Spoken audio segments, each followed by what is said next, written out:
Okay, so to thread You this, go on the spool pin, spool pin. and then to get number 1, you go between the 2 parts. So you go under that little lip, and then the thread pops down so it's caught underneath number 1.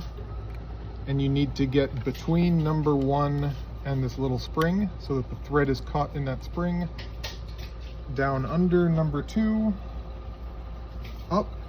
For number 3, you go from the right hand side to the back, to the left, and down so that the thread is caught in the eye of the take-up.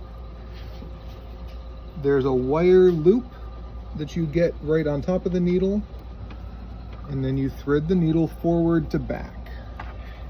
I'm going to trim the ends so it's nice and sharp. Needle threaded front to back. Both threads under the foot and towards the back of the machine. Okay, and then on the bobbin, will you show the bobbin? Yep. So the bobbin goes into the case, and then you take the loose end of the thread through the notch, and then it needs to pop under the spring so that it's coming out this big opening, and you should feel resistance on the thread. It shouldn't just be coming off freely. To put the bobbin in, now you get that top thread out of the way. This little lever helps you latch it in place. The tab goes up towards the top. So when it's in there properly, the tab is in a matching notch at the top, and the lever has gone back flat so that it's held in place. Okay. And then to bring the bottom thread up, you hold on to the top thread, you bring the needle a full cycle, and it brings up the bottom thread, then both threads under the foot and out the back. And when you did that full cycle, you brought Hand wheel this towards you. Yep, the top Okay, comes towards okay. And then settings on this are pretty crazy. We've got it to... So the knob, the bigger knob, moves this little red marker. Your basic stitch is A. B through C is a different size of zigzag. And then you've got some decorative stitches, D through J. Okay. So we can do the wide zigzag, so we're all the way down at C. And then how do you know if this is set right?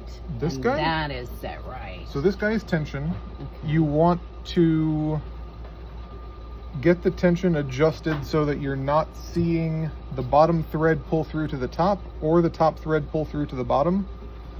So as I had it, my top tension was pretty good between 0 and 1. We don't have a lot of yellow thread showing through on the bottom. We don't have a lot of red showing through on the top. That's pretty good there. Well, I see that it says red and blue and whatnot, and then there's some numbers here, but the manual on this was not stating what that meant. Is there any code or key to that, like there was on the other machines? So I believe that this knob is going to give you your stitch length, so how far apart the stitches are. Okay. So for something like a zigzag, 4 is probably pretty spread out. And then as we go down, 2 should get closer together. And I think if we go to 0, it's just going to stitch in place and not move the fabric at all. Okay. So there we got wide zigzag at 4, narrower zigzag at 2, all the way down to not moving forward at 0. Ah, okay. What I don't know what S and L do.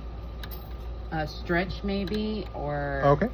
Did you think stretch? What did our manual say? Anything? The manual was not very clear. I thought S was for stretch, but I can't remember. What That would make sense. We can try. What would L typically be for? I don't know. That I'm expecting this is reverse. Yes, that was reverse. I don't know how well reverse was working because I wasn't getting it to work to the timing.